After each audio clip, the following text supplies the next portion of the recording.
الحمد لله رب العالمين والصلاة والسلام على رسول الأمين وعلى آله وصحبه أجمعين أما بعد.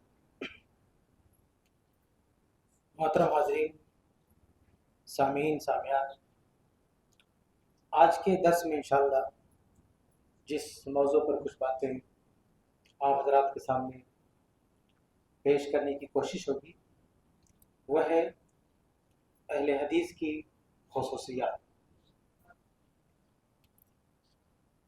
اس وقت مسلمانوں میں بہت ساری جماعت ہیں، بہت ساری تنظیمیں ہیں. ہم اپنے آپ کو اہل حدیث کہتے ہیں، تو ہماری خصوصیات کیا ہیں، خاص باتیں ہمارے اندر کیا ہیں جو دوسروں کے اندر نہیں. تو میں نے 10 باتیں نوٹ کی ہیں. بہت ساری خصوصیات ہیں، اس میں جو 10 باتیں بہت اہم ہیں، انشاءاللہ پونا گھنٹے کے اندر آپ کے سامنے رکھنے کی کوشش ہوگی. ہماری سب سے پہلی اور سب سے بڑی خصوصیت کیا ہے کہ ہماری دعوت میں اور لوگوں کی بھلائی کی خاطر ہم جس چیز پر سب سے زیادہ زور دیتے ہیں وہ توحید ہے. یہ ہماری سب سے بڑی خصوصیت ہے. اس وقت دنیا میں مسلمانوں کی بہت ساری تنظیمیں، بہت ساری جماعتیں، بہت سارے گروہ ہیں جو لوگوں کی بھلائی کے لیے کام کر رہے ہیں، لوگوں کو سدھارنے کے لیے، ان کی بھلائی کے لیے، ان کو معاشی طور پہ مضبوط بنانے کے لیے، تعلیمی طور پر ان کو آگے بڑھانے کے لیے ہر طرح سے کام کر رہے ہیں. ایسی مسلم تنظیموں کی کمی نہیں، بے شمار تنظیمیں. لیکن آپ کبھی غور کر کے دیکھیے، ان ہزاروں تنظیموں میں کوئی ایک تنظیم بھی ایسی نہیں ہے جس نے اپنے مشن میں اس بات کو ہائی لائٹ کیا ہو کہ ہم توحید کی طرف لوگوں کو بلائیں. دنیا کی کوئی مسلم تنظیم ایسی نہیں جس کے مشن میں سب سے پہلے نمبر پر ٹارگٹ کیا ہو کہ ہم لوگوں کو شرک سے نکالیں گے اور توحید کی طرف لائیں گے. یہ صرف اور صرف پوری دنیا میں پائی جانے والی ایک ہی تنظیم ہے اہل حدیث، جس کے مشن کا پہلا قدم یہ ہے کہ ہم لوگوں کو شرک سے بچائیں گے. کیونکہ حقیقت میں کسی بھی انسان کے ساتھ سب سے بڑی خیر خواہی یہی ہے کہ آپ اسے شرک سے بچائیں. آپ نے کسی انسان کو مالی اعتبار سے مضبوط کر دیا، اچھی بات ہے. کسی انسان کو تعلیمی اعتبار سے مضبوط کر دیا، بہت اچھی بات ہے. کسی انسان کے کھانے پینے کا بندوبست کر دیا، بہت اچھی بات ہے. کسی پریوار کو سنبھال لیا، بہت اچھی بات ہے. کسی یتیم بچے کو گود دے لیا، بہت اچھی بات ہے. لیکن آپ نے اسے جو سپورٹ کیا، یہ کب تک؟ 50-60 سال جب تک زندہ ہے تب تک. لیکن کیا ہماری زندگی سے 50 سال کی؟ مرنے کے بعد تو ہماری اصل زندگی شروع ہونے والی ہے. یہ تو ابھی ابتدا ہے دنیاوی زندگی. تو حقیقت میں جب ہم کسی انسان کے ساتھ خیر خواہی کی سوچ رکھیں، کسی انسان کی ہیلپ کرنا چاہیں، مدد کرنا چاہیں، تو اس کی پوری زندگی کو سامنے رکھ کے سوچنا چاہیے کہ یہ کچھ دن دنیا میں رہے گا، پھر قبر میں رہے گا، پھر محشر میں آئے گا، پھر آخر میں انلمیٹڈ اس کو ایک لائف ملے گی جس کی کوئی اینڈنگ نہیں، جس کی کوئی انتہا نہیں. تو اس پوری زندگی میں اس کے لیے سب سے بہترین بات کیا ہو سکتی ہے؟ ہم اس کے ساتھ کیا کریں کہ یہ ہر جگہ خوشحال رہے، دنیا میں بھی، قبر میں بھی، محشر میں بھی، جنت میں بھی. اگر اس نظریے سے آپ کسی کی مدد کرنے آگے بڑھیں گے تو آپ کو سمجھ میں آئے گا کہ سب سے امپورٹنٹ یہ ہے کہ اس کو توحید کرنا ہے. اس کے کھانے پینے، علاج معالجے، تعلیم تربیت، سب سے زیادہ اہم چیز کیا ہے کہ اسے توحید پر ہے. اس سے بڑی خیرخواہی نہیں ہو سکتی. اور یہ وہ مشن ہے جو تمام انبیاء کا مشن رہا ہے. اس دھرتی پر جتنے بھی نبی آئے، ان تمام انبیاء علیہ السلام نے اپنی پوری زندگی کیا کیا؟ کون سے کام کیا؟ یقیناً لوگوں کو بہت ساری چیزوں کی ضرورت تھی، لیکن انسانیت میں جو سب سے مقدس گروہ ہے انبیاء علیہ السلام کا، ان سب کا مشن یہی تھا کہ لوگوں کو سب سے پہلے توحید ملے، شرک سے نکال دیں. اللہ کے فضل و کرم سے انبیاء کا سلسلہ جب بند ہوا تو اللہ کے فضل و کرم سے انبیاء کے سلسلے کے بعد یہ مشن اہل حدیث نے اپنے پاس رکھا. اس مشن کو آگے بڑھانے والی صرف اہل حدیث ہے. باقی دوسری تنظیمیں نہ صرف یہ کہ توحید پر کام نہیں کر رہی ہیں بلکہ توحید پر کام کرنے والوں سے چڑھتی ہیں, ان پر آوازیں کستی ہیں, ان کے خلاف بدگمانی پھیلاتی ہیں, اور یہ بھول جاتے ہیں کہ آپ کسی کا بھلا کریں گے کب تک, جب تک وہ زندہ ہے. مرنے کے بعد آپ نے اخروی اعتبار سے اس کے ساتھ آپ نے کیا کیا. اللہ کے نبی صحیح بخاری کی حدیث, اللہ کے نبی کہتے تھے کہ انا آخذ بحجزکم عن النار, کہ اے لوگوں میں تمہاری کمر پکڑ کے تم کو جہنم سے بچانے کی کوشش کر رہا ہوں. میں تمہیں جو دعوت دے رہا ہوں تو یہ میں تمہیں جہنم آگ سے بچانے کی کوشش کر رہا ہوں. کیا دنیا میں آگ میں جل رہے تھے؟ دنیا میں نہیں آگ میں جل رہے تھے, مرنے کے بعد ان کے لیے آگ ہی آگ ہوتی ہے. یہ سب سے بڑی خیر خواہی ہے انسانیت کے ساتھ, یہ سب سے بڑا احسان ہوگا انسانیت پر, یہ سب سے بڑا کرم ہوگا انسان پر کہ آپ اسے شرک سے دلدل سے نکال کر توحید پر آپ اس کو لاکھی قائم کر دیں.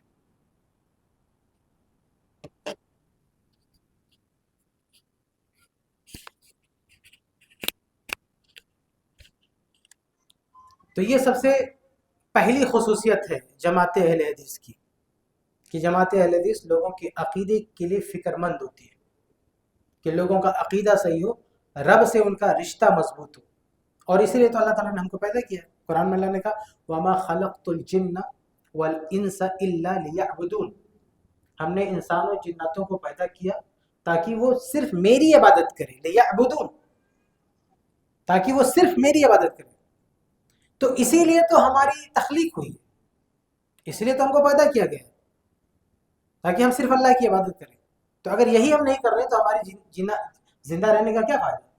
تو اہل حدیث جینے کا مقصد لوگوں کو سکھاتی ہے, یہ عقیدہ توحید, اور اس کے بارے میں کسی طرح کا کوئی سمجھوتا نہیں, کسی طرح کی کوئی رواداری نہیں. ہر طرح کی رواداری ہمارے پاس ہے, لیکن جہاں شرک کی بات آتی توحید کی بات, وہاں کوئی رواداری نہیں. قرآن مجید میں اللہ تعالیٰ نے بہت واضح طور پہ کہہ دیا. مشرکین مکہ نے بھی تو کہا تھا نا, اللہ کے نبی صلی اللہ علیہ وسلم کو آفر دیا تھا کہ ہم یہ دین کے نام پہ کیوں جھگڑا کر رہے ہیں, ایسا کریں کہ کچھ دن آپ ہمارے معبودوں کی عبادت کر لیں اور کچھ دن ہم آپ جس کو کہیں اس کی عبادت کر لیتے, جھگڑا ختم, مل بیٹھ کے کام کرتے, کیوں ایک دوسرے سے لڑتے؟ آپ جس کو کہیں ہم ان کی عبادت کر لیتے, آپ ہمارے بتوں کی آ کے پوجا کر لیں, بات ختم ہے. لیکن اللہ تعالیٰ کی طرف سے کیا ہدایت ملی؟ اور یا الکافر, سورہ کافر میں لا اعبد ما انتم تعبدون, ہم اس کی عبادت نہیں کر سکتے جس کی تم عبادت کرتے ہو. لکم دینکم ولی دین, تمہارے لیے تمہارا دین ہے, ہمارے لیے ہمارا دین ہے. بہت ہی ٹو دا پوائنٹ بات رکھ دی گئی کہ اس میں کوئی سمجھوتا نہیں ہو سکتا. یہ کبھی نہیں ہو سکتا کہ میں اس کی پوجا کروں جس کی پوجا تم کرتے ہو. تمہارے لیے تمہارا دین ہے, ہمارے لیے ہمارا دین ہے. تو اس میں اہل حدیث الحمد للہ اس سلسلے میں کوئی سمجھوتا نہیں. آج افسوس کے ساتھ کہنا پڑتا ہے کہ بہت سارے دیندار لوگ ہیں, جب شرکیہ تہوار آتے, شرکیہ کفر کے, شرک کے, تو جا کے اس میں شامل, رواداری کے نام پہ جا کے اس میں شامل ہو جاتے ہیں, غیر اللہ کی پوجا میں شامل ہو جاتے ہیں. یہ کون سی رواداری ہے کہ آپ شرک کے معاملے میں ان سے قدم سے قدم ملا کے کھڑے ہو جائیں, ان سے کندھا سے کندھا ملا کے کھڑے ہو جائیں. شرک کے معاملے میں جہاں شرک ہو رہا ہے, جہاں کفر ہو رہا ہے, نہیں, اس میں ہم کسی طرح ساتھ نہیں دے سکتے کسی کا. اور یہ کوئی دشمنی کی بات نہیں, بھید بھاؤ کی بات نہیں ہے. ایسا نہیں کہ اس کی وجہ سے آپس میں اتحاد و اتفاق پیدا ہو جائے گا اگر ہم سب کے معبودوں کی پوجا کرتے پھرے تو. نہیں, ہمارے ملک میں سیاسی پارٹیاں, کانگریس ہے, بی جے پی ہے, سماجوادی پارٹی ہے, پیس پارٹی ہے, عام پارٹی ہے. اب دیکھیں کہ یہ پارٹیاں اپنا الگ الگ سلوگن ہے, ان کا الگ الگ مشن ہے. کبھی آپ نے دیکھا ہے کہ بی جے پی نے اپنے کسی پروگرام میں کانگریس کا جھنڈا پھہرایا, اس کی تعریف کیا ہو؟ کانگریس والوں کو کبھی دیکھا کہ رواداری کے نام پر, اتحاد کے نام پر کبھی بی جے پی کا سپورٹ کیا ہو, ان کا جھنڈا لے کے دوڑے ہو؟ تو کیا کہا جائے کہ الگ الگ پارٹیاں ملک میں فساد برپا کر رہی ہیں.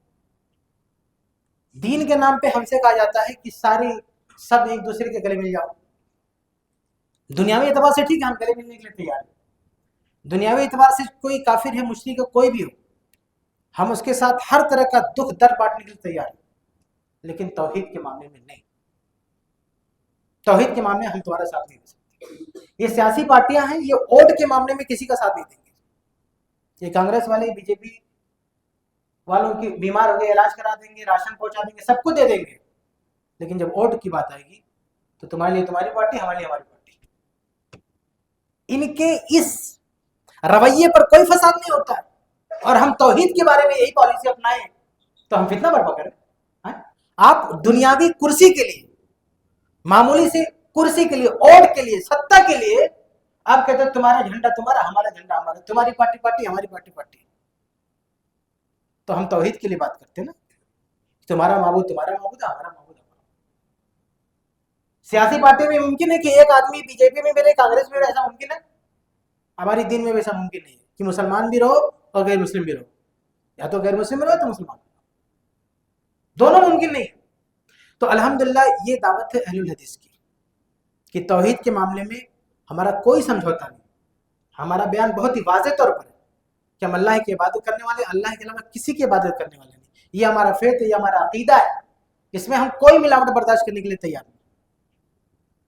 اور یہی ایک واحد ذریعہ ہے جو آج ہمارے پاس صاف ستھرا بچا ہے.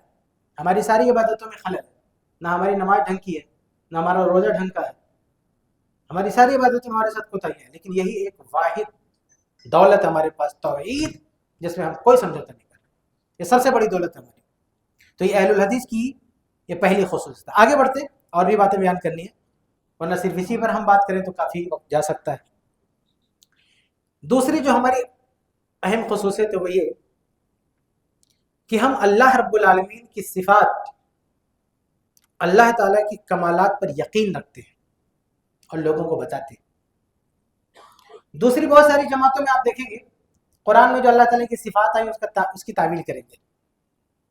جس طرح سے اللہ کا ہاتھ ہے، اللہ بات کرتا ہے، اللہ کے پاس یہ طاقت ہے، یہ صفات جیسے قرآن میں آئی ہم ویسے ایمان رکھتے ہیں. ہم اس کا انکار نہیں کرتے، اور یہ بھی ہم کوئی تشبیہ بھی نہیں دیتے کہ انسان کی طرح ایسے اللہ تعالیٰ کرتا ہے نا. ہم اس کی کیفیت میں بیان کرتے ہیں. ہم کیفیت ہم کو نہیں معلوم کیا کیفیت، اس لیے ہم کسی انسان ہم نہیں کہہ سکتے اللہ تعالیٰ ہماری جیسا سنتا ہے نا، اللہ تعالیٰ ہماری جیسا دیکھتا نہیں، یہ ہم نہیں کہتے. لیکن ہم مانتے ہیں کہ اللہ دیکھتا ہے، اللہ سنتا ہے، اللہ بات کرتا ہے، اللہ عرش پر ہے، اللہ عرش نزول فرماتا ہے. یہ ساری جو صفات ہیں اللہ تعالیٰ کی، ہم اس پر یقین رکھتے ہیں، ایمان رکھتے ہیں اور لوگوں کو بتاتے ہیں. دوسرے لوگوں کا حال کیا ہے؟ نہیں، ان کی زبان پہ صرف اللہ کا لفظ ہے، باقی اللہ موجود ہی نہیں ہے. وہ تو یہاں تک کہہ دیں گے اللہ ہر جگہ ہے، لیکن اللہ کا نہ ہاتھ ہے، نہ اللہ کا پاؤں ہے، نہ اللہ سنتا ہے، نہ دیکھ. کوئی صفت نہیں ماننے کے لیے تیار نہیں، پھر کون سے اللہ کی عبادت کر رہے ہیں؟ یہ اللہ تعالیٰ کی کوئی صفت بیان نہیں کریں گے، اللہ کے کمالات بیان نہیں کریں گے، سب کا انکار کر دیں گے. یا تو انکار کر دیں گے یا کچھ اور اس میں لاگ لپٹ کر دیں گے. اور اللہ کی جو ذات ہے، قدرت مند ذات، اس ذات کو لے کر انسان کے اندر اللہ کا خوف نہیں آتا. یہ دن رات اپنے پیروں فقیروں کی گن گاتے رہیں گے، ان کے ایک ایک سے کرامت، ایک ایک سے ان کی کہانی، ایک ایک سے قصے بتائیں گے. نتیجے میں ہر انسان کے اندر روب پیدا ہوتا ہے اپنے پیروں ولیوں کا، اللہ کا کوئی خوف پیدا نہیں ہوتا. لیکن یہ اہل الحدیث واحد جماعت ہے جو اپنی تقریروں میں، اپنی تحریروں میں لوگ بزرگوں کے کرامات نہیں، ولیوں کے قصے نہیں، اللہ کی قدرت بیان کرتے ہیں، اللہ کی طاقت بیان کرتے ہیں، اللہ کی صفات بیان کرتے ہیں کہ اللہ ہے جو بارش برساتا ہے، اللہ ہے جو بیماری سے شفا دیتا ہے، اللہ ہے جو اولاد دیتا ہے. یہ ساری طاقت اللہ کی ہم بیان کرتے ہیں، اللہ حدیث بیان کرتے ہیں. تو اللہ تعالیٰ کی صفات کو کما حق جو اللہ تعالیٰ کی صفات ہے، قدرت ہے، اس کو بیان کرنے والا اس دھرتی پر صرف ایک ہی گروہ ہے، اہل حدیث کا. باقی لوگ کہنے کو تو کہہ دیں گے اللہ ہر جگہ ہے، لیکن کون ہے اللہ؟ کیا اللہ؟ نہ یہ اللہ کی کوئی صفت مانتے، نہ اللہ کی قدرت مانتے. یہ اللہ کی جہاں بات آتی ہے قدرت کی، بات آتی ہے شفا یابی کی، بات آتی ہے اولاد دینے کی، کسی اور کو لا کے کھڑا کر رکھا ہو جگہ پہ. اللہ کا نام ہی نہیں لیتے.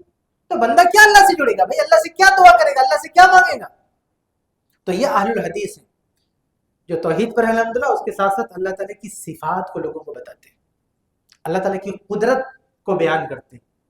قرآن میں جو اللہ تعالیٰ کی توحید بیان ہے، اللہ تعالیٰ کی طاقت بیان ہے، اللہ تعالیٰ کے اسماء و صفات بیان ہے، اس کا ذکر کرتے ہیں.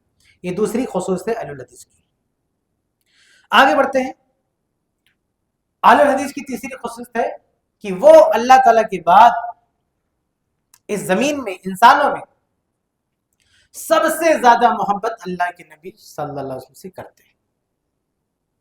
اچھا یہ دعویٰ اور لوگ بھی کرتے ہیں لیکن ان کا دعویٰ صرف دعویٰ ہے. لیکن اہل الحدیث کا ایمان ہے, صحیح بخاری کی حدیث ہے. آپ کسی بھی اہل حدیث سے محبت رسول کی بات کے ٹاپک پہ بات کرو تو اہل حدیث یہ حدیث ضرور سنائے گا. کون سی حدیث؟ انس بن مالک رضی اللہ عنہ قال قال رسول اللہ صلی اللہ علیہ وسلم لا يؤمن احدكم حتى اكون احب الیہ من والدہ وولدہ والناس اجمعین. رواه البخاری. صحیح بخاری کی حدیث ہے. انس بن مالک رضی اللہ عنہ ارشاد فرماتے ہیں کہ اللہ کے نبی صلی اللہ علیہ وسلم نے فرمایا کہ تم میں سے کوئی بھی مکمل مومن نہیں ہو سکتا. نبی فرماتے ہیں تم میں سے کوئی کسی کا ایمان مکمل نہیں ہو سکتا جب تک کہ میں یعنی اللہ کے رسول میں تمہارے یہاں تمہاری نظر میں سب سے زیادہ محبوب نہ ہو جاؤں. کس سے؟ تمہارے ماں باپ سے بھی زیادہ, تمہارے بال بچوں سے بھی زیادہ, اور تمام لوگوں سے زیادہ. جب تک سب سے زیادہ محبوب نہ ہو جاؤ جب تک تمہارا ایمان مکمل ہی نہیں ہو سکتا. یہ صحیح بخاری کی حدیث. اہل حدیث سے پوچھیں گے محبت رسول کا کیا مطلب ہے حدیث سنانے کا, اور آج آپ کو ربیع الاول میں بہت ساری تقریریں سنائی دیں گی محبت رسول کے نام پہ, لیکن ایسی کوئی حدیث سننا نصیب نہیں ہوگا آپ کو. دعویٰ ہے اللہ کے نبی کا نام بھی لیں گے یا محمد یا درود پڑھنے کی توفیق نہیں, صلی اللہ علیہ وسلم کہنے کی توفیق نہیں. اگر منہ سے کچھ نکلے گا بھی تو شرکی الفاظ یا رسول اللہ, کیا یہ بدنصیبی بتائیے. محبت رسول حقیقی معنوں میں اس کی دعوت اور اس پر ایمان اہل الحدیث کا ہوتا ہے. محبت رسول کا صرف دعویٰ نہیں, محبت رسول کے جو تقاضے ہیں ان تقاضوں پر پوری طرح عمل ہوتا ہے. محبت رسول کا تقاضا کیا ہے؟ آپ جس سے محبت کرتے ہیں اس کی بات بھی تو مانیں. اللہ کے نبی صلی اللہ علیہ وسلم کو مانتے, اللہ کے نبی وسلم کی بھی مانا کرے. محمد صلی اللہ علیہ وسلم کو مانتے, محمد صلی اللہ علیہ وسلم کی نہیں مانتے. یہ کون سی محبت ہے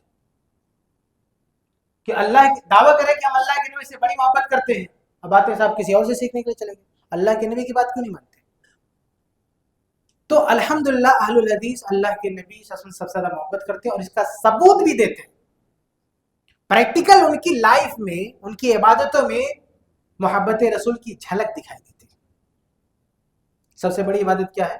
نماز. اہل حدیث اللہ کے نبی کا فرمان کیا, حکم کیا؟ صلو کما رأیتمونی اصلی, نماز ویسے پڑھو جیسے مجھے پڑھتے ہوئے دیکھتے ہو. اب اہل الحدیث کیا کہتا ہے؟ اللہ کے نبی جیسے نماز پڑھیں گے ویسے ہم نماز پڑھیں گے. یہ محبت رسول ہے. آدمی جس سے محبت کرتا ہے اس کی کاپی کرتا ہے.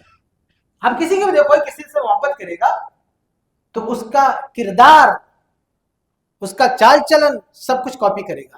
صحابہ کرام یہ تو کرتے تھے. صحابہ کرام میں سب سے زیادہ اللہ کے نبی صلی اللہ علیہ وسلم کی اتباع میں کون صحابی مشہور ہے جانتے؟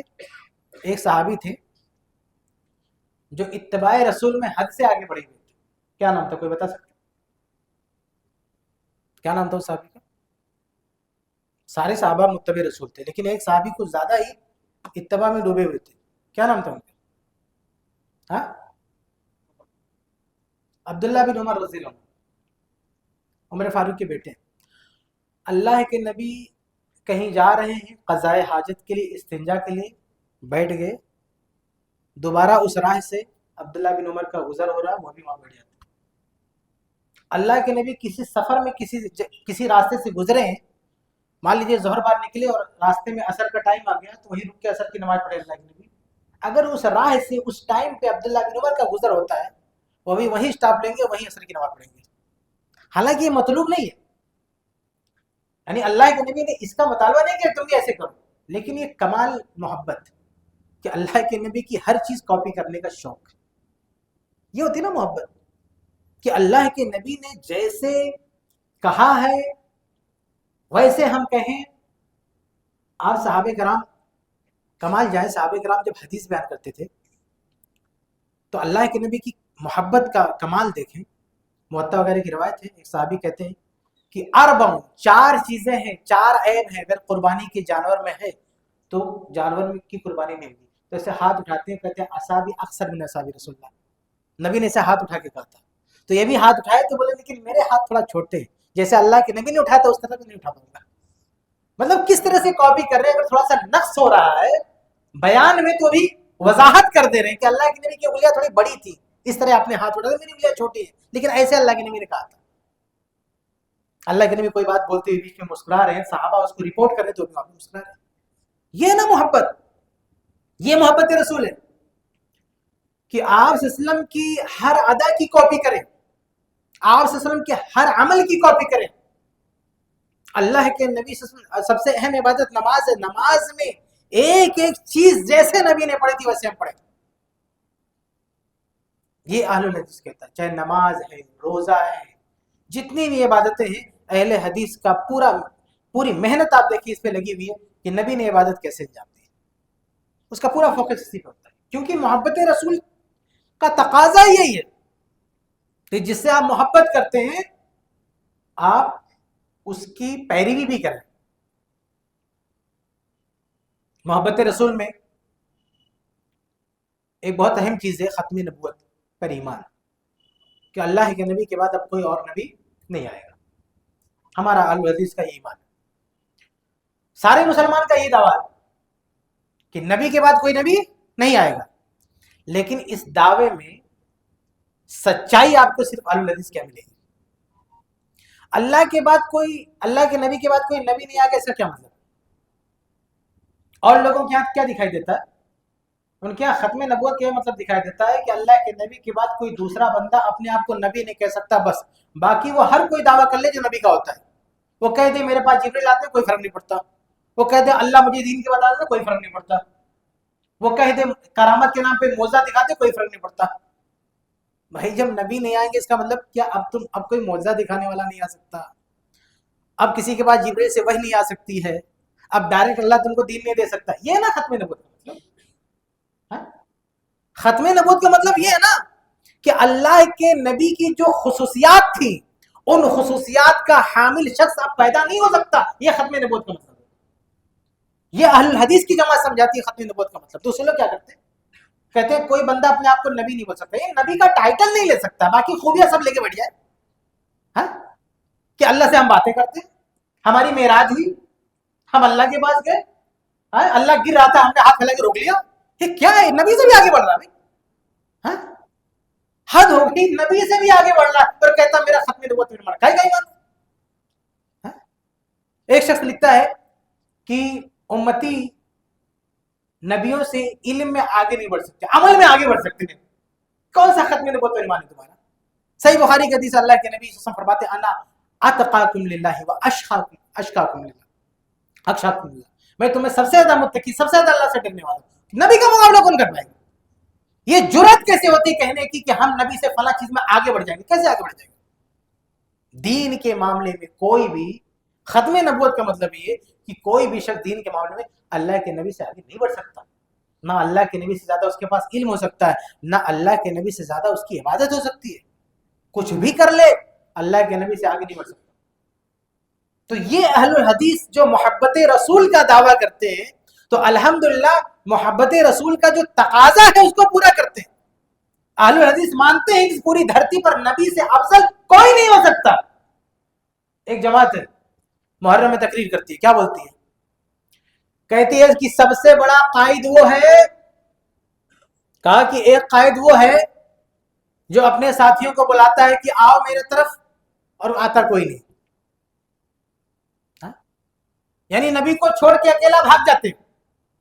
اللہ کے نبی کی طرف اشارہ کر رہا ہے کہ جنگ احد میں اللہ کے نبی تھے میدانی جنگ میں اور صحابہ فرار اختیار کر لیے. یعنی نبی بلا رہا ہے, ساتھی نہیں آ رہے. اور کربلا میں حسین اپنے ساتھیوں کو بھگا رہا ہے, کہہ رہے جاؤ جاؤ مجھے اکیلا چھوڑ دو, چاہتا کوئی نہیں. تو کہتا قائد وہ بڑا نہیں ہوتا ہے جس کو چھوڑ کے بھاگ جائے, قائد وہ بڑا ہوتا ہے جو یہ کہے کہ جاؤ, جاتا کوئی نہیں. بتاؤ یہ اللہ کے نبی کی گستاخی نہیں ہے؟ یہ محبت رسول ہے؟ یہ اہل بیت سے محبت کرنے والے, یہ نبی کو ماننے والے. اہل الحدیث کبھی بھی یہ موقف اختیار نہیں کر سکتا. اہل بیت میں کوئی کتنی بڑی شخصیت ہو لیکن نبی سے بڑی نہیں ہو سکتی. چاہے وہ علی ہو، چاہے فاطمہ ہو، چاہے ان کی اولاد ہو رضی اللہ عنہ، کوئی بھی ہمارے نبی سے بڑا نہیں ہو سکتا. اہل بیت کی کوئی شخصیت ہمارے نبی سے بڑی نہیں ہو سکتی. یہ اہل الحدیث نبی کو نبی کے مقام پر رکھتے ہیں، اللہ کے نبی سے محبت کرتے ہیں. اس محبت کا تقاضا ہے کہ ہم نبی سے آگے کسی کا ذکر نہیں سن سکتے، نبی سے بڑا مقام کسی کو نہیں دے سکتے، نبی سے بڑا اسٹیٹس کسی کا نہیں. دوسرے لوگ کیا ہے، بس اپنے آپ کو نبی نہیں کہا، بس باقی بیت نبی بنا کے رکھا ہوا ہے، بس ٹائٹل نہیں لیا بس. یہ کون سا تمہارا ختم نبوت کا ایمان ہے؟ تو اللہ کے نبی صلی اللہ علیہ وسلم کی جو خصوصیات تھی، ہمارا ایمان ہے وہ نبی کے ساتھ چلی گئی. چاہے وہ معجزے ہوں اللہ کے قسم کے، چاہے وہ اللہ سے جو تعلق تھا وہی کا، چاہے دین کا نزول تھا، یہ سب بند ہو چکا ہے سلسلہ. اب کسی انسان کی بس کی بات نہیں ہے کہ ان چیزوں کو اپنے اندر پیدا کر سکے. سلسلہ نبوت ختم ہے، یہ ہمارا نبی پر ایمان ہے. تو اللہ کے نبی صلی اللہ علیہ وسلم سے یہ ہماری اہل الحدیث کی تیسری خصوصیت ہے کہ اللہ کے نبی سے محبت کرتے ہیں، اور اللہ کے نبی صلی اللہ علیہ وسلم سے پوری انسانیت میں نبی سے بڑا مقام کسی کو نہیں دیتے، کسی بھی اعتبار سے نبی سے بڑا مقام کسی کو نہیں. سب سے زیادہ محبت نبی سے کرتے ہیں، سب سے زیادہ نبی کو اپنا محبوب مانتے ہیں، نبی سے محبت کرتے ہیں. اس جیسی محبت سب سے، چاہے کوئی کتنا بڑا پیر بزرگ ہو، کتنا بڑا کیوں نہ ہو، لیکن ہم نبی سے بڑا نہیں مانتے کسی کو نا. تو یہ اہل الحدیث کی نشانی ہے الحمدللہ. آگے بڑھتے ہیں. اہل الحدیث کی چوتھی بہت اہم خوبی ہے کہ وہ اللہ کے نبی صلی اللہ علیہ وسلم کی احادیث پر، جتنی بھی صحیح احادیث ہیں اس پر ایمان رکھتے ہیں، اور اللہ کے نبی کے نام پر جو جھوٹی حدیثیں گڑھی گئی ہیں ان کو نہیں مانتے. یہ صرف آپ کو اہل الحدیث میں ملے گا. دوسروں کے علم کچھ بھی بول دو، نبی کا نام لے کے جو چاہو بول دو، لیکن اہل الحدیث کے یہاں پہرا ہے، زبردست پہرا ہے. اللہ کے نبی کی باتوں میں آپ ملاوٹ نہیں کر سکتے، بالکل برداشت نہیں ہے نا. دوسروں کے نبی کا نام لے لو، جو چاہو بولو، کوئی پہرا نہیں، کوئی روک ٹوک نہیں، کوئی ٹوکنے والا نہیں. نبی کا نام جڑ گیا، بیان کر جو بھی بیان کرنا ہے. لیکن اہل الحدیث کیا نہیں، نبی کا نام جوڑنا تو نبی سے وہ بات ثابت ہونی چاہیے، اور یہ معیار خود اللہ کے نبی نے ہم کو دیا. سنن ابن ماجہ کی روایت ہے، اللہ کے نبی صلی اللہ علیہ وسلم فرماتے ہیں کہ میرے حوالے سے اگر کسی کو کوئی بات کہنی فَلْيَقُلْ صِدْقًا، تو صرف وہ سچی بات کرے. ہمارے حوالے سے کوئی جھوٹی بات نہیں کر سکتا. بلکہ اللہ کے رسول نے جو ہے بہت خطرناک وعید سنائی ہے کہ من کذب علی متعمدا فلیتبوأ مقعدہ من النار، کہ جو میرے حوالے سے جھوٹ بولے وہ اپنی جگہ جہنم میں پکی کر لے.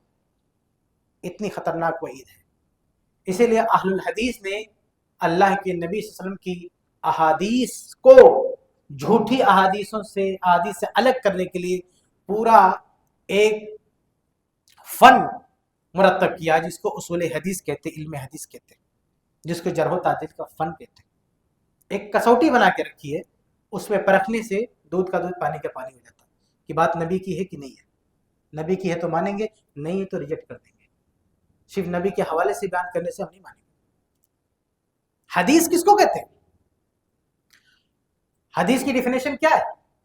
لوگوں کے ذہن میں کیا ہے؟ حدیث کہتے ہیں اللہ کے نبی کے قول کو، فعل کو، تقریر کو، وصف کو حدیث کہتے ہیں. نہیں، حدیث کہتے ہیں ہر وہ قول، ہر وہ بات، ہر وہ فعل، ہر وہ کام، ہر وہ تقریر، خاموش مشاہدہ، ہر وہ خوبی جسے نبی کی طرف منسوب کر دیا جائے وہ حدیث ہے، چاہے وہ نسبت صحیح ہو یا غلط. یہ حدیث کا یہ مطلب ہوتا ہے. حدیث کا مطلب کیا ہے کہ کوئی بھی بات، کوئی بھی کام، کوئی بھی مشاہدہ جسے نسبت دی جائے کہ یہ نبی کا ہے، اس کا نام ہے حدیث، چاہے وہ سچ ہو چاہے جھوٹ. اب اگر وہ سچ ہے تو صحیح حدیث ہے، سچ نہیں تو صحیح حدیث، کیونکہ حدیث میں سب چیزیں آ جاتی ہیں، اس سے اس کو فلٹر کرنے کی ضرورت ہے. اچھا، کوئی کہہ سکتا ہے، ہو سکتا ہے کسی کے ذہن میں آئے کہ بھائی سچی حدیثوں کا نام حدیث ہے، یہ جھوٹی حدیثوں کا آخر حدیث کیوں کہتے ہیں؟ ہم نہیں کہتے، اللہ کے نبی نے کہا. صحیح حدیثوں کو بھی اللہ کے نبی نے حدیث کا سنا. نبی داؤد کی حدیث ہے نظر اللہ عمران سمع منا حدیثا, اللہ تعالیٰ اس شخص کو ہرا بھرا رکھے, تر و تازہ رکھے جو ہم سے کوئی حدیث سنے دوسروں کو سنائے. اللہ کے نبی نے دعا دی کس کو؟ جو صحیح حدیث کو سنتا ہے سناتا ہے. ایک دوسری حدیث میں ہے صحیح مسلم کی, من روا انی بحدیث یرا انہ کذب فهو احد الکاذبین, جو میرے حوالے سے کوئی حدیث بیان کرے اسے پتہ ہے یہ جھوٹی وہ بھی جھٹا ہے. جھوٹی بات کو بھی اللہ کے نبی حدیث بول رہے ہیں, ہمارے نبی دونوں کو حدیث بول رہے ہیں, اپنی بات کو بھی حدیث بول رہے ہیں اور اپنے نام پہ گھڑنت بات کو بھی کہہ رہے ہیں حدیث ہے. اس کا نام حدیث کیوں ہے؟ اس لیے کہ اس کو نبی کی طرف منسوب کیا گیا ہے, وہ بھی حدیث ہے لیکن جھوٹی حدیث ہے. اس کو اگر مثال سے سمجھنا ہو تو ہمارے پاس کرنسی ہوتی ہے, نوٹ رہتی نا, یہ 500 کی نوٹ ہے نا, اس کو کیا بولتے ہیں؟ Note, currency. مارکیٹ میں آپ کو نکلی نوٹ بھی ملے گی 500 کی, اس کو کیا بولتے ہیں؟ پیپر بولتے ہیں, کاغذ بولتے ہیں, ٹیشو پیپر بولتے ہیں, کیا بولتے ہیں اس کو بھی نوٹ بولتے ہیں. ہاں کیوں اس کو کیوں نوٹ بولتے ہیں بھائی؟ وہ تو جعلی ہے. اس لیے کہ اس جعلی تو ہے لیکن اس میں دعویٰ یہ کیا گیا ہے کہ یہ جو ہے اصل اتھارٹی کی طرف سے, حکومت کی طرف سے. تو چونکہ اس نے نسبت اپنا لیا نا, جھوٹ ہے لیکن جھوٹ میں دعویٰ کیا ہے کہ اصلی ہے, اصلی کی کاپی کیا کرنے کی کوشش کیا, اس لیے اس کا نام بھی جھوٹ کیا ہے, نوٹی ہے. اب جب فلٹر کیا آتا ہے تو یہ اصلی نوٹ, یہ جعلی نوٹ, لیکن دونوں کو نوٹی کہا جاتا ہے. ایسے حدیث ہے, سمجھ رہے کہ جو نبی کی بات ہے وہ بھی حدیث ہے, جو نبی کی بات نہیں ہے لیکن نبی کے نام سے بنائی گئی ہے وہ بھی حدیث ہے. اس لیے یہاں بھی فلٹر کرنے کی ضرورت ہے, صحیح حدیث اور ضعیف حدیث. اور جو حدیثیں صحیح نہیں ہیں اس کے الگ الگ درجات ہیں. موضوع حدیث ہے, منکر حدیث ہے, شاذ ہے, منقطع ہے. نوٹ بھی جو نقلی نوٹ ہوتی ہے نا اس کے بھی الگ الگ درجات ہوتے ہیں. کچھ نوٹ ایسی ہوتی ہے کہ ایک معمولی شخص بھی دیکھ کے پتہ لگا لے گا کہ نکلی ہے. بچوں کی چاکلیٹ میں آتی ہے نا, ایک طرف نوٹ دکھتا ہے دوسری طرف پلین پورا سادہ ہے, کوئی بھی دیکھ کے بولے گا تو نکلی ہے. لیکن کچھ نقلی نوٹ ایسی ہوتی ہیں کہ ہر آدمی نہیں پکڑ سکتا اس کو, اس کے لیے ماہرین کی ضرورت ہوتی ہے. ایک بار میں 2-3 لوگ تھے ہمارے ساتھی, بمبئی میں جا رہے تھے آٹو پہ بیٹھ کے, تو اس نے 50 روپیہ ریٹرن کیا. تو بعد میں ہم لوگوں نے دیکھا, اس ٹائم تو ہم نے لے لیا لیکن بعد میں کھول کے دیکھا تو مطلب یقین نہیں ہو رہا تھا, کچھ تھوڑا سا ہلکا دکھ رہا تھا. تو ہم پلٹ کے دیکھ رہے ہیں ایک دم اصلی کی طرح دکھ رہا ہے. تو اس میں کنفرم نہیں ہو رہا تھا کہ یہ جو ہے نکلی ہے. تو اس کو ہم نے اس کو چیک لکھا کیا تھا اس کو, جیسے اصلی نوٹ پہ کیا لکھا ہوتا ہے, بینک آف انڈیا, تو اس میں لکھا ہوا تھا کہ بینک آف چلڈرن, ایسے کچھ لکھا ہوا تھا, چلڈرن یعنی اس میں لکھا بھی ہوا تھا چلڈرن نام. وہاں پہ جب ہم نے پڑھا تو دیکھا ارے یہ تو لکھا ہوا ہے کہ بچوں کا کھلونا ہے, یا وہ پکڑا کے چلا گیا. آپ سوچیں. تو اور کچھ نوٹ ایسی ہوتی ہے کہ یہ چلڈرن نام, بچوں کا نام نہیں لکھا ہوتا, وہ پھر بینک والے ویریفائی کر پاتے ہیں کہ اصلی کی نہیں. ایسے حدیثوں کا معاملہ ہے. اب چونکہ وہ پیسے کا معاملہ ہے, مالیت کا مسئلہ ہے, اس لیے ہر آدمی چوکنا رہتا ہے. نکلی نوٹ کو کوئی لے گا نہیں لے گا, اگر اسے پتا ہے نکلی ہے تو بھی نہیں لے گا. اور اگر کسی دکان پہ کوئی نوٹ لایا, باجو والا بول دیا کہ یہ نکلی ہے, یہ آدمی ویریفائی نہیں کر پا رہا, لیکن 2 آدمی بول دیے نکلی نا تو بھی ریجیکٹ کر دے گا, اس کو نہیں لے گا. یہی احتیاط ہمارا دین کے معاملے میں بھی ہونا چاہیے. دین کے معاملے میں بھی ہمارا یہی احتیاط ہونا چاہیے کہ جو صحیح حدیث ہے وہی لیں گے, جو ضعیف حدیث ہے ہم اس کو نہیں لے سکتے, نہیں مان سکتے. اور الحمدللہ یہ احتیاط صرف آپ کو اہل حدیث کیا ملے گا, صرف صحیح حدیث ہے. اور یہ احتیاط اپنے گھر سے نہیں, اللہ کے نبی کی تاکید ہے. صحیح مسلم کی حدیث ہے کہ ایک زمانہ آئے گا کہ یحدثونکم, لوگ تمہیں حدیثیں سنائیں گے, ما لن تسمعوا انتم ولا آباؤکم, ایسی حدیثیں جنہیں نہ تم نے سنا ہوگا نہ تمہارے باپ داداؤں نے سنا ہوگا. فإیاکم وإیاہم, ان سے دور رہنا, ایسے لوگوں کی باتیں مت سننا جو ایسی حدیثیں سنائیں جو تمہارے باپ داداؤں نے نہ سنا ہو. اس لیے ہم صحیح حدیث کو ماننے کے لیے ضروری ہے کہ ہمارے باپ داداؤں نے سنا ہو. باپ دادا سے مراد نہیں ہمارے ابا, باپ دادا سے مراد ہمارے ہم سے اوپر نبی کے بیچ میں جتنے ہمارے باپ دادا ہیں, وہ ہر دور میں وہ حدیث موجود رہی. اس لیے ہم سند چین چیک کرتے ہیں, وہ چین سے پتہ لگتا ہے کہ ہمارے باپ داداؤں میں اوپر کی ہر جنریشن اس کو سنا کہ نہیں سنا.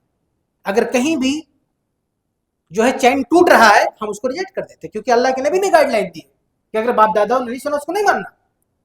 تو الحمدللہ اللہ کے نبی صلی اللہ علیہ وسلم کی تاکید کے مطابق ہم اللہ کے نبی کے حوالے سے صرف وہی حدیث سنتے سناتے ہیں جو نبی سے ثابت ہو، اور نبی کے نام پر جن لوگوں نے جھوٹی حدیثیں گڑھی ہیں، بنائی ہیں، ہم ان کو نہیں مانتے. یہ اہل الحدیث کی صفات ہے. دوسرے لوگوں کا کیا معاملہ بھی؟ دوسری جماعت والے نہ صرف کی جھوٹی حدیثیں بیان کرتے ہیں بلکہ گڑھتے بھی ہیں. ارے بھائی وہ بناتے بھی، فیکٹری ان کے پاس.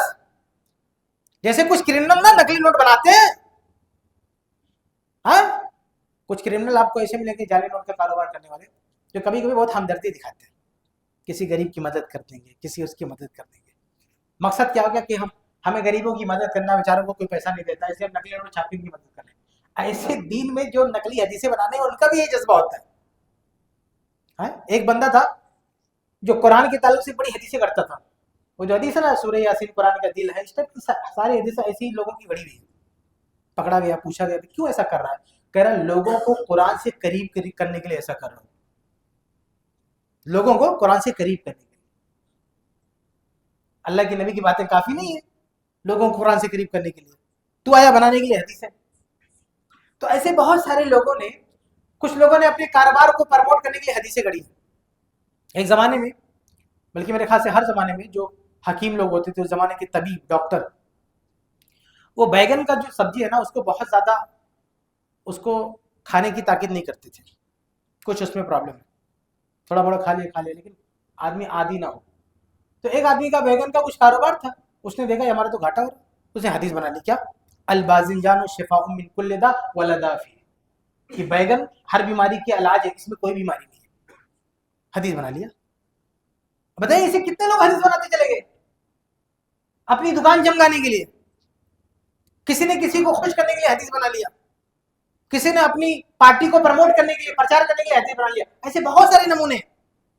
ہم ٹائم ضائع نہیں کرنا چاہتے، ان کی پوری ہسٹری آپ کو سنائیں کہ حدیث گڑھنے والوں کی مینٹلٹی کیا تھی، ان کی ذہنیت کیا تھی، اور وہ کیا مطلب وہ لوگ اچھی نیت سے حدیثیں کر لیتے. بھائی جذبہ ان کا نیک تھا کہ ہم دین کی خدمت کر رہے ہیں. دین کی خدمت کرنے کے لیے جیسے لوگ نقلی نوٹ چھاپتے، غریبوں کی مدد کریں گے، کسی بیمار کا علاج کرا دیں گے، ایسے ہی لوگ جھوٹی حدیثیں کرتے تھے، لوگوں کو دیندار بنا دیں گے. لیکن اہل الحدیث ان سب تماشوں پہ یقین نہیں رکھتا. اہل الحدیث دین کی تبلیغ کے لیے ضعیف حدیث کا سہارا نہیں لیتا. وہ انلیگل کرمنل ایکٹیویٹی نہیں کرتا، وہ لیگل کام کرو، صحیح طریقے سے آپ دین پہنچاؤ. جو اللہ کے نبی نے جس کو اپروو کیا، اللہ کے نبی نے جو طریقہ تمہیں دیا، جو گائیڈ لائن دی ہے، اس کے مطابق آپ دین کا کام کرو. اور یہ اللہ کے نبی کی دی ہوئی گائیڈ لائن پہ الحمدللہ اہل الحدیث. تو یہ اہل الحدیث کی چوتھی خوبی ہے کہ وہ احادیث میں صحیح حدیثوں کا الزام کرتے ہیں، جھوٹی ضعیف مردود حدیثوں سے کلی طور پہ اجتناب کرتے ہیں. حتیٰ کہ بعض علماء تک یہ کہہ جاتے ہیں کہ فضائل میں ضعیف حدیث چل جاتی. اہل حدیث کہتا فضائل میں بھی نہیں چلنے والی، کہیں بھی نہیں چلنے والی ضعیف حدیث نا. اہل حدیث کیا ضعیف حدیث کی کوئی گنجائش نہیں ہے، کیونکہ وہ نبی کی نہیں ہے. جیسے دنیاوی معاملات میں کسی کیا نقلی نوٹ کی کوئی گنجائش نہیں ہے. نقلی نوٹ چاہے اصل گھر کا راشن بھرانا ہو، چاہے ایسے ہی جا کے ہوٹل پہ تفریحاً چائے پانی پینا ہو. اب بولے اس میں چلو نقلی نوٹ چلا لیتے، اصل بیسک کھانا تھوڑی ہے، تفریح کی بات ہے، چلو نقلی نوٹ چلاتے نا. ایماندار آدمی تو کہیں بھی نقلی نوٹ نہیں چلائے گا نا. تو ایسے دین کے معاملے میں ضعیف حدیث کہیں نہیں چلنے والے، چاہے بیسک عبادت ہو چاہے فضائل ہو نا، ہم کہیں نہیں چلانے والے ضعیف حدیث کو. صحیح حدیثیں کافی ہماری ہیں الحمدللہ. اور صحیح حدیثیں اتنی ساری ہیں نا کہ بندے اس کو بیان ہی نہیں کرتے. صحیح بخاری، مسلم احمد، خود میں کتنا بڑا ذخیرہ ہے، بیان کرو نا، تمہاری لائف ختم ہو جائے گی، تمہاری زندگی ختم ہو جائے گی. تم کو ضرورت کیا ضعیف حدیث کی طرف جانے کی؟ تو یہ چوتھی خصوصیت ہے. آگے بڑھتے ہیں. پانچویں خصوصیت اہل الحدیث کی ہے حب صحابہ، اللہ کے نبی کے تمام ساتھیوں سے محبت. جتنی صحابہ سے محبت اہل الحدیث کو ہے، اور جتنا اہل الحدیث صحابہ سے محبت کا ثبوت دیتے ہیں، اتنا کوئی گروہ نہیں. صحابہ کرام کے فتاوا کو سب سے زیادہ اہمیت دینے والے ہم. صحابہ کرام کے متفق علیہ فتاوا کے خلاف بعد کے چاروں امام بھی متفق ہو جائے، ہم اسے کوئی اہمیت نہیں دیتے. صحابی کا فتویٰ، دین کے معاملے میں صحابی کی رائے سب پہ بھاری ہے. صحابہ سے بڑھ کر کوئی نہیں ہو سکتا. اللہ کے نبی کے بعد اگر کسی کا درجہ ہے تو وہ نبی کے صحابہ ہیں. ہم تمام صحابہ سے محبت کرتے ہیں، جو بھی صحابی ہے سب سے محبت کرتے ہیں. دین کے معاملے میں بھی، ہر معاملے میں ہم نہ صحابہ کرام سے اپنے آپ کو بہتر سمجھتے ہیں، نہ ہم صحابہ کرام سے زیادہ اپنے آپ کو علامہ سمجھتے ہیں. نہ، صحابہ کرام ہم سے زیادہ نیک تھے، صحابہ کرام ہم سے زیادہ جانکار تھے. حتیٰ کہ مال و دولت میں بھی صحابہ کرام نے کھجور کا ایک ٹکڑا صدقہ کیا ہو اور آج ہم سونے کا پہاڑ صدقہ کرتے تو بھی اس صحابی کے کھجور کے ٹکڑے کے برابر ثواب حاصل نہیں کر سکتے. یہ میں نہیں کہتا، یہ اللہ کے نبی نے کہا. عبد الرحمن بن عوف رضی اللہ عنہ جو صحابہ کے سب سے مالدار آدمی، سب سے مالدار صحابی، اور وہ شروع کے پہلے اسلام لانے والوں میں صحابی، مہاجر صحابی، نبی کے ساتھ ہر جنگ میں کھڑے رہے. بعد میں ایک اور صحابی نبی کی صحابہ میں شامل ہوتے ہیں، ایک اور صحابی جن کا نام ہے خالد بن ولید رضی اللہ تعالیٰ. بہت بڑے صحابی ہیں، اسلامی فوج کے کمانڈر ہیں، ہر جنگ جیتنے والے ہیں. ایک موقع سے خالد بن ولید نے عبد الرحمن بن عوف پر کوئی رف کمنٹ کر دیا. اللہ کے نبی غضبناک ہو گئے، کہا لا تسبوا اصحابی، تم لوگ میرے ساتھیوں کو برا بھلا مت کہو. لو انفق احدکم مثل احد ذهبا، ارے تم لوگوں میں سے کوئی اگر احد پہاڑ کے برابر سونا بھی خرچ کر دے نا تو عبد الرحمن بن عوف نے جو ایک مد صدقہ کیا اس کے برابر بھی نہیں پہنچو گے. آپ سوچیں وہ بھی صحابہ ہے جو جونیئر صحابہ ہیں. اللہ کے نبی نے سینئر صحابہ کی کیا اہمیت بتائی. آج ہماری کیا اوقات ہے ان صحابہ کے برابر؟ ہماری کیا حیثیت ہے؟ ہم نہ عبادت میں ان سے آگے بڑھ سکتے ہیں، نہ صدقہ خیرات میں ان سے آگے بڑھ سکتے ہیں، نہ فہم دین میں ان سے آگے بڑھ سکتے ہیں، کسی معاملے میں ان سے آگے نہیں بڑھ سکتے. یہ صحابہ پر ہمارا ایمان ہے، صحابہ کے تعلق سے ہمارا یہ احترام. پانی ملے گا؟ پانی.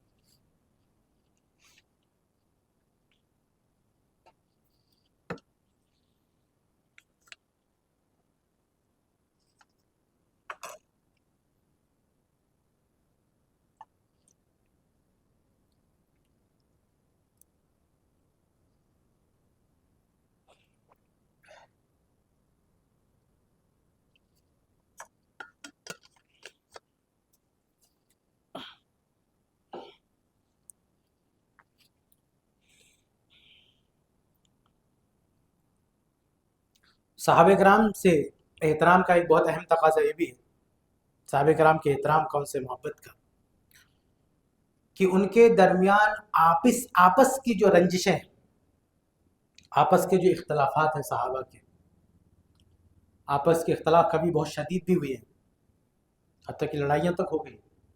تو ان سارے معاملات میں ہمیں اپنی زبان بند رکھیں.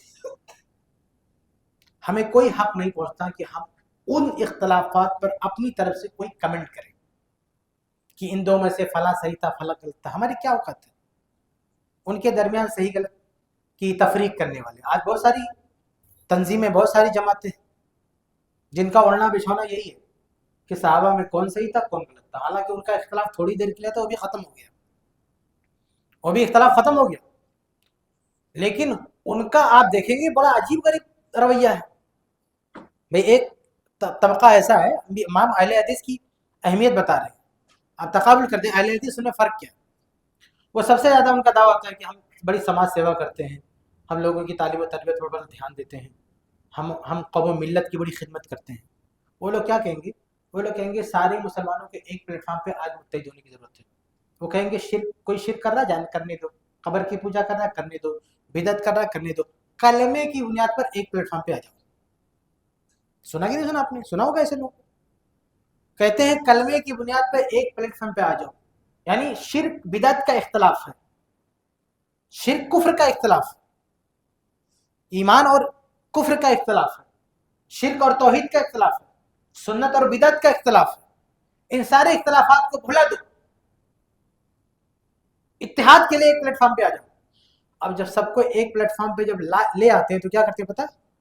وہ سب کو خلافت ملکیت بانٹنا شروع کر دیتے ہیں، کتاب یہ لو پڑھو، صحابہ کرام میں کون صحیح تھا کون غلط تھا. یہ بےہودی، کتنی بڑی بےہودگی، کتنی واہیات حرکت ہے کہ تم آج کے مسلمانوں کا جو اختلاف ہے شرک کا، ایک طرف دعویٰ ہے شرک کا، ایک طرف دعویٰ ہے توحید کا، کہ اختلاف کتنا شدید ہے.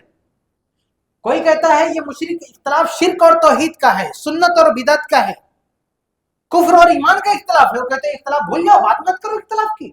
اور صحابہ کے اختلاف جو شرک کفر کا اختلاف نہیں تھا، ایمان کفر کا اختلاف نہیں تھا، سنت بدعت کا اختلاف نہیں، پولیٹیکل اختلاف تھا، وہ بھی ختم ہو گیا.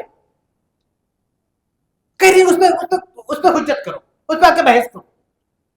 یہ کیا ان کا مائنڈ ہے؟ کتنے پاگل لوگ ہیں. تمہیں اپنے گھر کی خبر نہیں ہے؟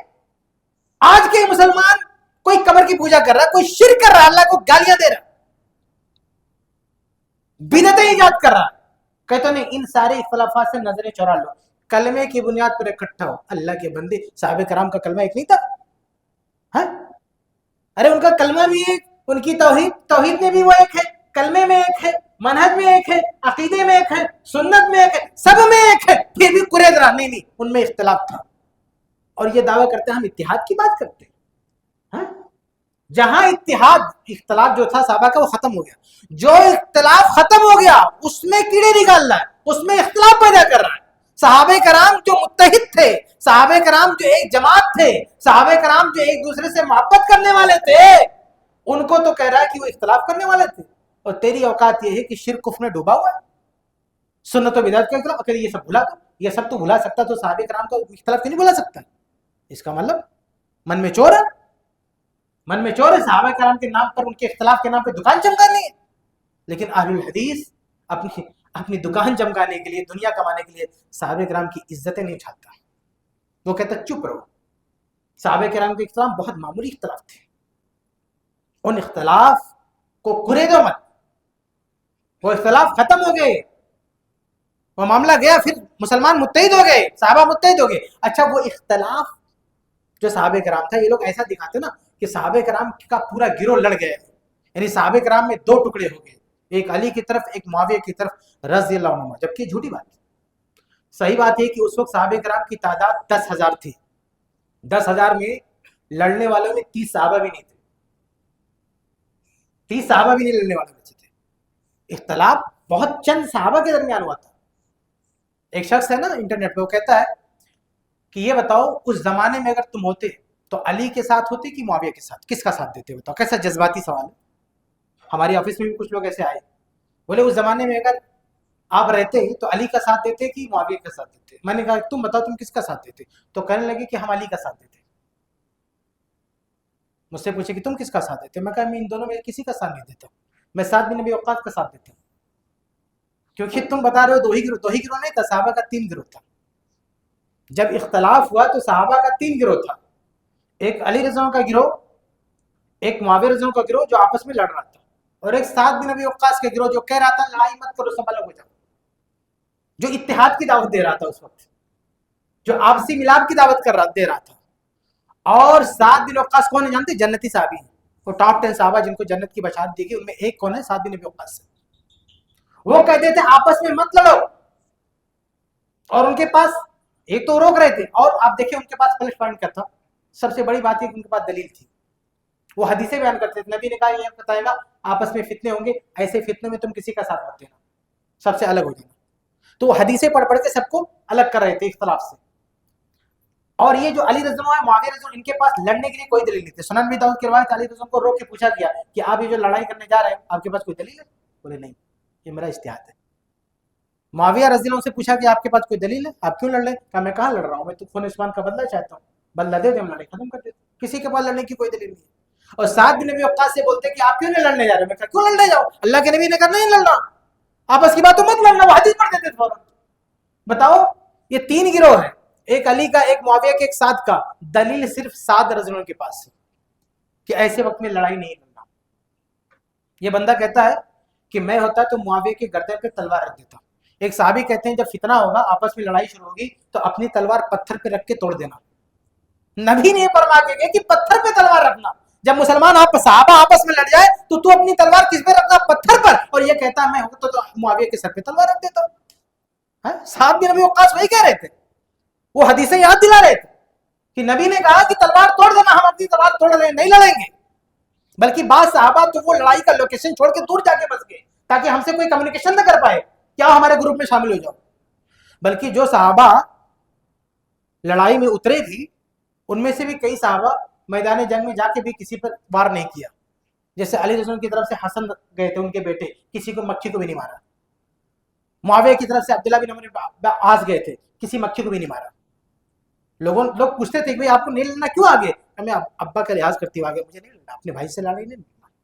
ایک تو مشکل سے 30 صحابہ بھی نہیں تھے لڑنے والے، لیکن یہ آج کے نمونے کیا بیان کرتے؟ سارے صحابہ آپس میں لڑ گئے۔ استغفر اللہ، لڑنے والے 30 میں نہیں تھے، 10,000 میں سے تقریباً 10,000 مکمل سعد بن ابی وقاص سے ساتھ تھے، جن کا کہنا تھا ہم آپس کی لڑائی میں حصہ نہیں لیں گے۔ اور ان صحابہ میں کون تھے؟ ایک تو ان کے پاس دلیل تھی، اور دوسرا ان کے پاس اہل علم کی تعداد، بڑے بڑے صحابہ انہی کے ساتھ تھے۔ صحابہ میں سب سے زیادہ حدیث بیان کرنے والے کون؟ ابو ہریرہ، وہ انہی کے ساتھ تھے۔ عبداللہ بن عمر، جو سب سے، جب میں سنا رہا تھا کہ سب سے زیادہ اتباع کرنے والے نبی کس کے ساتھ تھے؟ انہی کے ساتھ تھے۔ ابو سعید خدری انہی کے ساتھ تھے، یعنی بہت، جابر بن عبداللہ انہی کے ساتھ تھے۔ یعنی جو صحابہ کے بڑے بڑے علماء، بڑے بڑے جہادیدہ صحابہ، سب کنارے تھے، نہیں لڑنا نہیں، یہ صحابہ کرام ہے۔ اور تم صحابہ کرام کا یہ چہرہ پیش کرتے ہو، سب آپس میں لڑ گئے؟ نہیں۔ تو اہل حدیث الحمدللہ صحابہ کرام کا احترام کرتے ہیں، سارے صحابہ کرام سے محبت کرتے ہیں، صحابہ کرام کو اتحاد کی طرف بلاتے ہیں۔ بہرحال وہ جو میں بچوں کی بات کر رہا تھا کہ ہم سے پوچھ رہے تھے کس کا ساتھ دیتے، میں نے یہ 3 گروہ سامنے رکھا۔ میں نے کہا اس وقت جب لڑائی ہوئی تھی تو 3 گروپ تھا، ایک علی کا، ایک معاویہ کا، ایک سعد بن ابی وقاص کا۔ سعد بن ابی وقاص کا گروہ تھا جن کے پاس دلیلیں تھیں۔ اب میں اگر اس زمانے میں ہوتا تو سعد بن ابی وقاص کا ساتھ دیتا۔ اب بتاؤ تم کس کا ساتھ دیتے؟ تو وہ بچے بھی کہنے لگے کہ اگر ہم بھی ہوتے تو ہم یقیناً سعد بن ابی وقاص کے ساتھ ہوتے، آپس میں لڑائی نہیں لڑتے۔ تو یہ ادھوری بات کہہ کے لوگوں کو کنفیوز کرنا اور صحابہ کرام کے خلاف بدگمان کرنا، یہ اہل حدیث کا کام نہیں۔ یہ فرق ہے اہل حدیث اور دوسروں میں۔ وہ اپنے بڑے کمال کی بات سمجھتے ہیں کہ صحابہ کرام کے خلاف نوجوانوں کو بزدل کر دیا، اور اہل حدیث کو سوچتے کر رہے، اہل حدیث ہی حق پر اس معاملے میں کہ صحابہ کرام کے خلاف کسی کو اکسا نہیں رہا۔ اس وقت صحابہ کرام کی سب سے بڑی جمعیت، سب سے بڑا گروہ یہی دعوت دے رہا تھا کہ آپس میں مت لڑو۔ آج بھی ہم وہی دعوت دیتے ہیں کہ صحابہ کرام کو آپس میں مت لڑو۔ صحابہ کرام لڑنے والے نہیں تھے، سمجھ رہے؟ تو یہ صحابہ کے تعلق سے یہ ہمارا عقیدہ ہے، اہل حدیث کا عقیدہ ہے۔ الحمدللہ اس معاملے میں بھی اہل حدیث کا یہ خاص مقام و مرتبہ ہے کہ وہ صحابہ کے خلاف کسی کو بزدل نہیں کرتے، سارے صحابہ کرام کا احترام کرتے ہیں، آپس میں ان کا جو معاملہ ہوا کوئی محاکمہ نہیں کرتے، کون حق پر کون باطل، اللہ جانے، ہمارا وہ کام نہیں۔ ہم سب کی عزت کرتے ہیں، ہم سب کا احترام کرتے ہیں، ہم ان کو آپس میں نہیں لڑاتے۔ اس وقت کے بڑے بڑے صحابہ، بلکہ بعض اہل بیت، اسامہ بن زید اہل بیت میں سے، وہ علی کا ساتھ نہیں دیے، بتائیے، اہل بیت میں سے لڑائی میں ساتھ نہیں دیے۔ صحیح بخاری کی حدیث، یہ بات صحیح بخاری میں کہ ایک مرتبہ ایک کام پڑ گیا علیہ السلام کے پاس، تو اپنے آدمی کو بھیجا اور کہا کہ میں ان کے ساتھ نہیں دیا تھا، تو ہو سکتا پوچھیں گے، تو ان کو میرا جواب سنا دینا کہ اے علی، اگر آپ شیر کے جبڑے میں کھڑے ہو نا تو میں آپ کی مدد کرنے کے لیے آ جاؤں گا، لیکن مسلمان سے لڑیں گے تو میں آپ کا ساتھ نہیں دوں گا۔ صحابہ سے آپ کی لڑائی ہوئی، میں اس میں آپ کے ساتھ نہیں ہوں گا، باقی کسی اور مقام پہ جہاں آپ کھڑے ہو ہم آپ کا ساتھ دینے کے لیے تیار ہیں۔ یہ اہل بیت اسامہ بن زید، کون ہو اسامہ بن زید پتہ؟ یہ اللہ کے نبی کے اتنے چہیتے صحابی، اللہ کے نبی ایک طرف ان کو لیتے اور ایک طرف حسن بن علی کو ایسے اٹھا کے بولتے ہیں اللہ میں ان دونوں سے محبت کرتا ہوں، تو بھی محبت کر۔ ابن تیمیہ نے بڑی شاندار بات لکھی ہے کہ اللہ کے نبی نے اتنے جذبے سے دونوں کو گود میں لے کے کہا اے اللہ میں ان دونوں سے محبت کرتا ہوں، تو بھی دونوں سے محبت کر۔ اور بعد میں جب فتنے ہوئے، لڑائیاں ہوئیں، تو ان دونوں کا سب سے بڑا کردار یہ تھا کہ ان دونوں نے صلح کرائی تھی۔ اسامہ بن زید نے بھی صلح کی بات کی، حسن بن علی نے بھی صلح بات کی۔ حسن بن علی نے تو لڑائی پوری ختم کی نا، علیہ السلام کی وفات کے بعد وہ تخت پر بیٹھے، اس کے بعد کہا کہ نہیں میں معاویہ کے حوالے کرتا ہوں، مجھے نہیں چاہیے حکومت۔ تو سارے صحابہ کرام ایک ہو گئے، اور اللہ کے نبی نے صحیح بخاری کے حدیث، اللہ کے نبی نے کہا تھا ان ابنی ھذا سید، میرا یہ بیٹا حسن سردار ہے، اور اللہ تعالیٰ میرے اس بیٹے کے ذریعے سے مسلمانوں کے 2 گروہ کو ملا دے گا۔ نبی نے تعریف کیا، نبی نے لڑائی کی تعریف نہیں کیا، صلح کی تعریف کیا۔ آج ہم بھی صلح کی بات کرتے ہیں، ہم لڑائی کو پروموٹ نہیں کرتے۔ یہ اہل الحدیث کا منہج ہے، یہ صحابہ کرام کی حدیث ہمارا ساتھ دیتی، اللہ کے نبی کی حدیث ہمارے ساتھ۔ تو یہ پانچویں چیز. آگے بڑھتے ہیں. چھٹی چیز یہ اہل حدیث کی چھٹی خصوصیت یہ کہ وہ قرآن اور حدیث کو سمجھنے میں صحابہ کرام کے فہم کو ترجیح دیتے. ایک تو صحابہ کرام کی عزت کی بات ہوگی جو ابھی میں کر رہا تھا کہ صحابہ کرام کا جو اسٹیٹس ہے، جو مقام مرتبہ ہے، اس کو ہم مانتے ہیں. اب یہ آگے دوسری بات ہو رہی ہے کہ صحابہ کرام جن کا اتنا بڑا مقام ہے، دین میں ان کے فہم کو، ان کے فتاوی کو ہم سب پر مقدم کرتے ہیں. چاہے وہ چاروں امام ایک طرف ہو، صحابہ ایک طرف ہو، تو ہم صحابہ کو لیں گے، چاروں امام کو نہیں لیں گے. اور یہ معیار ہمیں قرآن و حدیث نے دیا. اللہ تعالیٰ نے قرآن میں کہا کہ فَإِنْ آمَنُوا بِمِثْلِ مَا آمَنْتُمْ بِهِ فَقَدْ اهْتَدَوْا. اگر دنیا والے اس طرح ایمان لے آئے جس طرح اے صحابہ تم ایمان لائے ہو تو لوگ کامیاب ہو جائیں گے.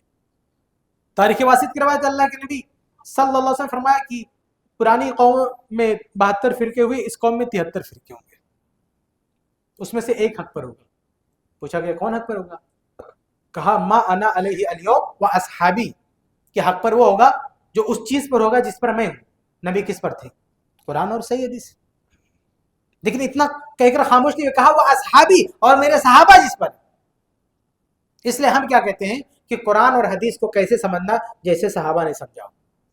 آج جو دین کے مسئلے میں دنیا بھر کے اختلافات ہیں نا، اس اختلاف کی وجہ یہ نہیں ہے کہ لوگ قرآن حدیث نہیں مانتے، اس اختلاف کی وجہ یہ ہے کہ لوگوں نے قرآن حدیث کو ماننے کا طریقہ الگ الگ چنا ہے. قرآن حدیث تو ایک ہے، لیکن قرآن حدیث کو سمجھنے والا یہ دماغ ایک نہیں ہے. سب کی کھوپڑی میں الگ الگ دماغ بیٹھا ہوا ہے اور ہر آدمی اپنے حساب سے سمجھنے کی کوشش کر رہا ہے. تو اختلاف تو ہوگا ہی نا. ہم کہتے ہیں اس اختلاف کو ختم کرنے کا طریقہ ہے کہ صحابہ کرام نے جیسے سمجھا ویسے سمجھو، اپنا دماغ تاک پہ رکھ دو. صحابہ کرام کا فہم یہ اختلاف کو ختم کرے گا. باقی لوگوں نے کیا طریقہ اپنا رکھا؟ کوئی کہتا ہے ایک امام کو چن لو، وہ بتائے گا. ایک امام کو چننے والی جو پالیسی تھی وہ کہاں کا، اس سے کہاں اختلاف ختم ہوا؟ اب ایک امام کو چننا شروع کیا تو 4 کو چن لیا. کوئی کہتا ہے یہ بتائے گا، کوئی کہتا ہے کہاں اختلاف ختم ہوا؟ کوئی کہتا ہے کہ اپنی عقل سے سمجھو قرآن و حدیث، بیچ میں کسی کو مت لاؤ. عقل سے سمجھے گا، عقل تو سب کی الگ الگ ہے، کہاں سے اختلاف ختم ہوگا؟ ہاں. کوئی کہتا ہے کہ خواب میں اللہ سے دعا کرو، اللہ تعالیٰ ہمیں خواب میں آ کے بتائے گا کیا کہ کون صحیح کون غلط. خواب میں شیطان آ کے بتا رہا ہے کیا صحیح کیا غلط. کہاں اختلاف ختم ہوا؟ آج کل ہر باولا آدمی اپنی بات کو جو ہے ثبوت فراہم کرنے کے لیے کوئی جھوٹا خواب بیان کر رہا ہے، ہمارے خواب میں نبی آئے، فلاں دھماکے آئے. کہاں اختلاف ختم ہو رہا ہے؟ میرے بھائی اختلاف کو ختم کرنے کی سب سے بڑی اتھارٹی کیا ہے؟ صحابہ. صحابہ کا اگر فہم قرآن و حدیث کو ماننے کا ان کا ایک طریقہ ہے تو ہم اس سے ہٹ نہیں سکتے، کیونکہ یہ قرآن کی جو آیتیں ہیں، نبی کی جو حدیثیں، یہ سب سے پہلے صحابہ کے سامنے آئی نا. اب جیسے کچھ لوگ ابھی ربیع الاول کا مہینہ آئے گا، کچھ لوگ عید میلاد منائیں گے، ان سے آپ پوچھیں گے کیوں مناتے ہو تو کہیں گے قرآن میں ہے منانے کے لیے. قرآن کی آیت ہے قل بفضل اللہ ورحمتہ فلیفرحوا، کہ اللہ کہتا ہے کہ اللہ کی رحمت پر خوشی مناؤ. سوال یہ ہے کہ اگر اللہ نے قرآن میں حکم دیا تھا کہ عید میلاد مناؤ تو صحابہ نے اس حکم پہ عمل کیوں نہیں کیا؟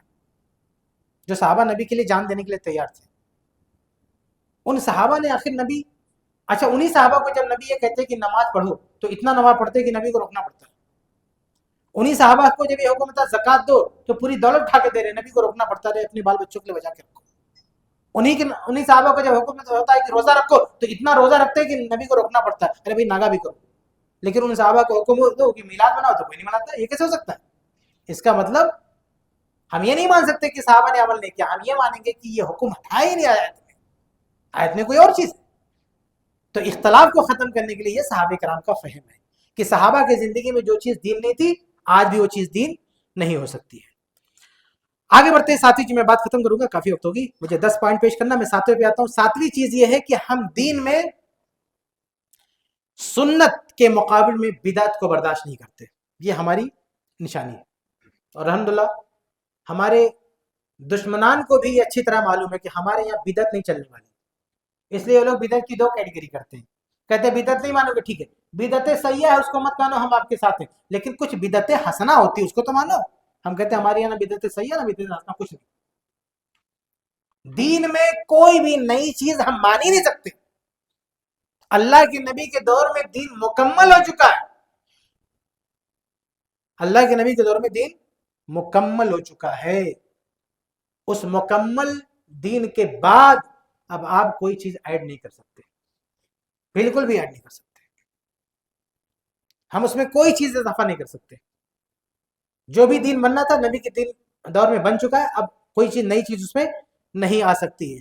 حسنہ کے نام پر بھی، اچھائی کے نام پہ بھی ہم نہیں مان سکتے۔ آپ کہتے ہیں یہ ٹھیک ہے نئی بات ہے لیکن اچھی بات ہے، اچھی بات ہے، اس میں ایک پوائنٹ یہ ہے نا کہ اچھی بات ہے، آپ کو کیسے پتا چلا اچھی بات ہے؟ دین میں کیا اچھا ہے کیا برا ہے، یہ فیصلہ کرنے کا حق اللہ کو ہے۔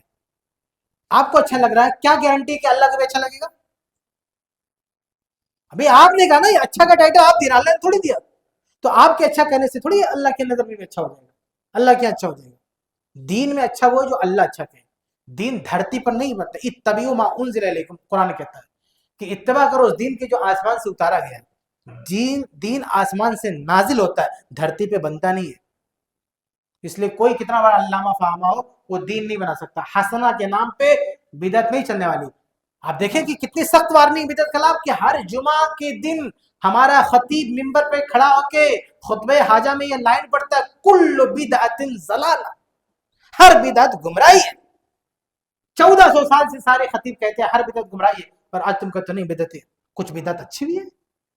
عبداللہ بن، ابھی میں تھوڑی دیر پہلے ذکر کر رہا تھا کہ صحابہ میں سب سے زیادہ سنت کی پیروی کرنے والے، اس میں سب سے آگے رہنے والے عبداللہ بن عمر تھے۔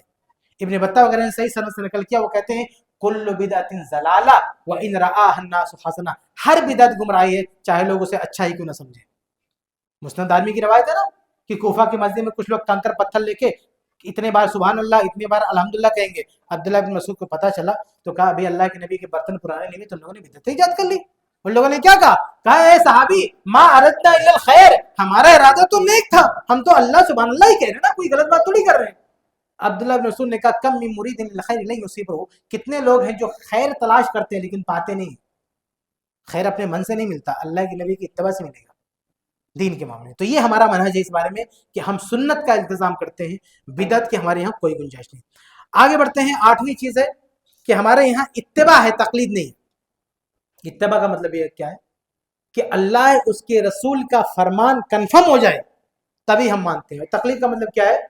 وہ پتہ نہیں اللہ کے رسول نے کہا کہ نہیں کہا، ہاں ہمارے امام نے کہا دیا مان لو، ہمارے یہاں نہیں چلتا، ہمارے یہاں نہیں چلتا نا، اہل حدیث کیا نہیں چلتا کہ ایک امام نے کہہ دیا مان لو، وہ کافی نہیں ہے۔ ہمارے یہاں اللہ کے فرمان کی یا رسول کے فرمان کی مہر چاہیے، ہمارے یہاں ایویڈنس چاہیے، ثبوت چاہیے کہ واقعی یہ دین کا حصہ ہے کہ نہیں، اللہ اس کے رسول کی بات ہے کہ نہیں۔ اگر اللہ اس کے رسول کی بات ہے تو امام ابو حنیفہ رحمہ اللہ کہیں، امام شافعی کہیں، یا ان سے نچلے درجے کا کوئی امام کہے، ہم ماننے کے لیے تیار ہیں۔ لیکن اگر ثبوت نہیں ہے تو چاروں امام مل کے کہیں تو بھی ہم ماننے کے لیے تیار ہیں۔ میری ایک چھوٹی سی کتاب ہے، اس میں نے 2500 مسئلے اکٹھا کیے ہیں، جس میں چاروں امام مل کے بولتے ہیں ایسا کرو، لیکن ہم نہیں مانتے اس کو۔ جیسے ابھی نماز میں ہم کھڑے ہوتے ہیں نا تو پاؤں سے پاؤں ملاتے ہیں، چاروں امام کہتے ہیں نہیں ملانا۔ چاروں مسلک میں ہے کہ پاؤں سے پاؤں نہیں ملانا، اہل حدیث کہتے ہیں ملانا۔ کیوں؟ کیونکہ حدیث میں کہتے رہے 4 یا 40 امام کہیں، ہم نہیں سننے والے۔ ہم نماز میں جلسے استراحت کرتے ہیں، جلسے سارا سمجھتے ہیں، جب سجدے سے اٹھتے ہیں نا تو تھوڑا سا بریک لیتے ہیں، بیٹھتے ہیں، اس کو جلسے استراحت بولتے ہیں۔ یہ صرف اہل حدیث عمل کرتے ہیں، باقی دنیا میں کوئی مسلک اس کو عمل نہیں کرتا۔ اہل حدیث کیوں عمل کرتے ہیں؟ کیونکہ صحیح بخاری میں نبی سے ثبوت موجود ہے۔ چاروں امام کہتے نہیں کرنا جلسے استراحت، چاروں مذہب میں جلسے استراحت نہیں، ہم کرتے، تم چاروں کے 40 بولتے رہو، کیا فرق پڑتا؟ نبی سے ثابت ہم کریں گے۔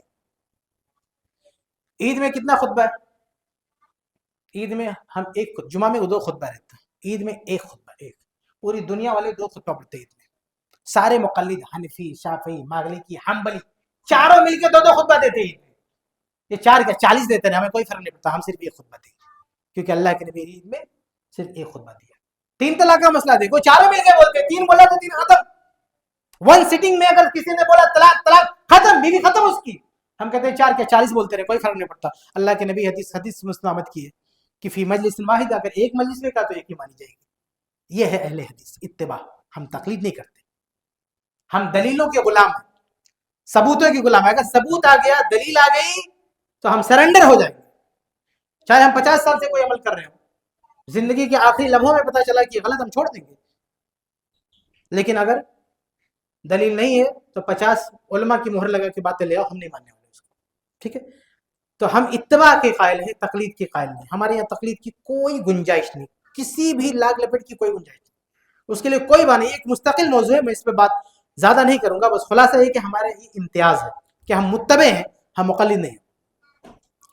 9ویں چیز ہماری یہ خوبی ہے کہ ہم علماء کا سب سے زیادہ احترام کرنے والے اہل الحدیث.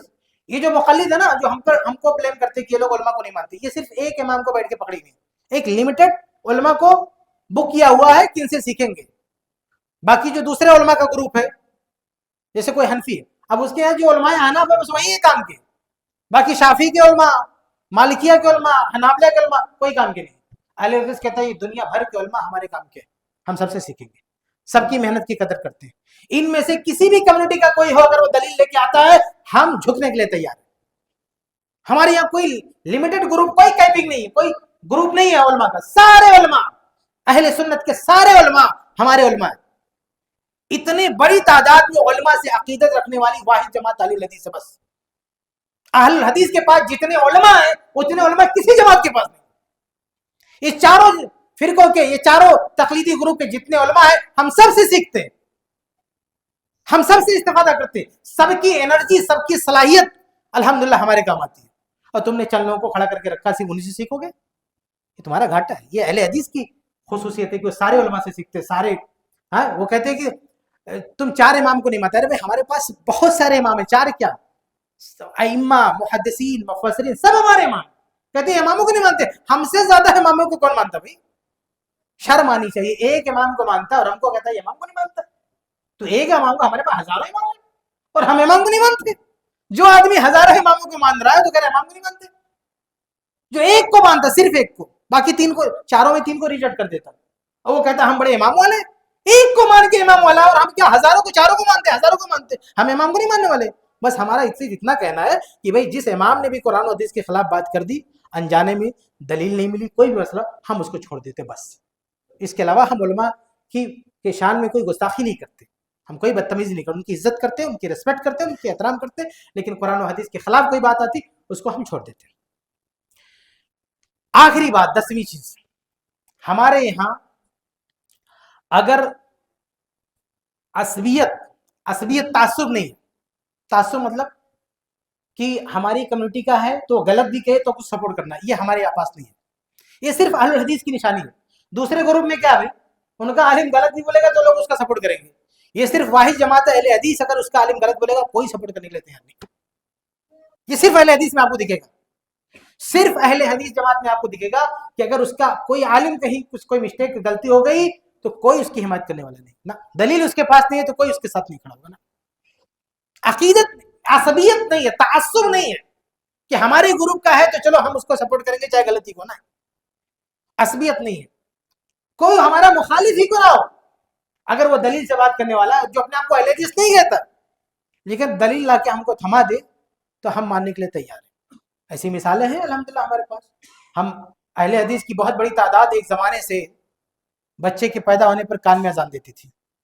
جب شیخ البانی رحمۃ اللہ تحقیق کی، بہت سارے لوگوں نے تحقیق کیا، پتہ چلا کہ یہ چیز ثابت نہیں، چھوڑ دیا لیتے، کوئی حیثیت نہیں اس کی. کتنے لوگ بھی بولتے ہیں. اگر یہ پروف ہو گیا کہ بھائی یہ بات ثابت نہیں، آج پتہ چلا، آج ہم چھوڑ دیں گے. اور کسی چیز کو ہم چھوڑے بھی ہیں، آج پتہ چلا تو آج ہم کو عمل کرنا شروع کر دیں گے. یہ اہل حدیث. یہاں کوئی عصبیت نہیں ہے. ہمارے یہاں کوئی ریڈی میڈ فتوا نہیں بن کے تیار ہے کہ اسی کو لاک کر دیا آپ زندگی میں وہی چلائیں گے. نہیں، ہمارا سارا فتوا قرآن و حدیث پہ مبنی ہے. کوئی حدیث، صحیح حدیث لے آئے آدمی آج ہم اس کو ماننے کے لیے تیار ہیں. تو یہ 10 خصوصیات اہل حدیث کی جو میں نے آپ کے سامنے پیش کیا. میں دوہرا کی بات ختم کرتا ہوں. سب سے پہلی خصوصیت اہل حدیث کی ہے کہ اہل حدیث کی دعوت میں سب سے نمبر 1 پہ سب سے پہلے توحید کی دعوت ہے. اہل حدیث کی دوسری سب سے بڑی خصوصیت کہ اللہ تعالیٰ کی جو صفات ہیں، کمالات ہیں، اللہ تعالیٰ کی قدرت ہے، اس کو اہل حدیث بیان کرتے ہیں، اس کو مانتے ہیں. اہل حدیث کی تیسری خصوصیت حب رسول ہے. اللہ کے نبی سے بے انتہا محبت کرتے ہیں، سب سے زیادہ محبت کرتے ہیں اور اس محبت کے تمام تقاضوں کو پورا کرتے ہیں. حقیقی معنوں میں اللہ کے نبی کو خاتم النبیین مانتے ہیں. ختم نبوت پر سب سے سچا ایمان اہل حدیث کا ایمان ہے. چوتھی چیز یہ ہے کہ ہم احادیث میں صرف صحیح احادیث کو مانتے ہیں. ضعیف حدیث ہمارے نبی کی حدیث نہیں ہے، ہم ان کو نہیں مانتے. پانچویں چیز ہے کہ ہم تمام صحابہ سے محبت کرتے ہیں، صحابہ کو آپس میں لڑاتے نہیں. کوئی بھی صحابی ہو، سب کے تعلق سے ہمارے دل میں عزت ہے، احترام ہے، سب کی ہم عزت کرتے ہیں. اور ان کے درمیان اگر کچھ اختلاف ہوا اللہ کے حوالے، ہم اس میں اپنی طرف سے کوئی ججمنٹ نہیں دیتے. چھٹی چیز یہ فہم سلف، یعنی قرآن حدیث کو سمجھنے کے لیے ہم صحابہ کرام کے فہم کو سب سے پہلے نمبر پر رکھتے ہیں کہ قرآن حدیث کہ وہ سمجھ معتبر ہوگی جو صحابہ کرام کی سمجھ تھی. بعد کے علماء فقہ اگر اس کے خلاف کوئی معنی مطلب نکالتے ہیں ہم اس کو نہیں مانیں گے. صحابہ کرام نے قرآن حدیث کا جو معنی مطلب نکالا ہے ہم وہی مانیں گے. ساتویں چیز ہے سنت. ہمارے یہاں بدعت کی کوئی گنجائش نہیں ہے. ہمارے یہاں صرف سنتوں پر عمل ہوگا جو دین سے ثابت ہے. سنت مطلب جو دین سے ثابت ہے، اور بدعت جو بعد میں بنائی گئی ہے. بعد میں بنائی ہوئی چیز ہم نہیں مانتے. ہمارا ایمان یہ ہے کہ دین کمپلیٹ ہے، مکمل ہے. اب دین سے نہ کوئی چیز مائنس کی جا سکتی ہے، نہ کوئی چیز ایڈ کی جا سکتی ہے. قرآن نے کہا الیوم اکملت لکم دینکم، آج ہم نے تمہارا دین مکمل کر دیا. آٹھویں چیز یہ ہے کہ ہمارے یہاں اتباع ہے، تقلید نہیں ہے. ہم اللہ اس کے رسول کے قرآن اور حدیث کے حوالوں پر یقین رکھتے ہیں اور آنکھ بند کر کے ہم کسی کی بات پر بھروسہ نہیں کرتے. نویں چیز یہ ہے کہ ہم دنیا کے تمام علماء جو اہل سنت کے علماء ہیں، جو مستند علماء ہیں، ہم سب پر جو ہے اعتماد کرتے ہیں، سب سے استفادہ کرتے ہیں. لیکن جہاں جس امام کی یا جس عالم کی بات دلیل کے خلاف گئی وہاں اس بات کو ہم چھوڑ دیتے ہیں. اور 10ویں چیز یہ ہے کہ ہمارے یہاں عصبیت نہیں ہے، تعصب نہیں ہے کہ کوئی اہل حدیث کہتا ہے اپنے آپ کو تو وہ غلط بھی بولتے تو ہم اس کو مان لیں. ایسا نہیں ہے.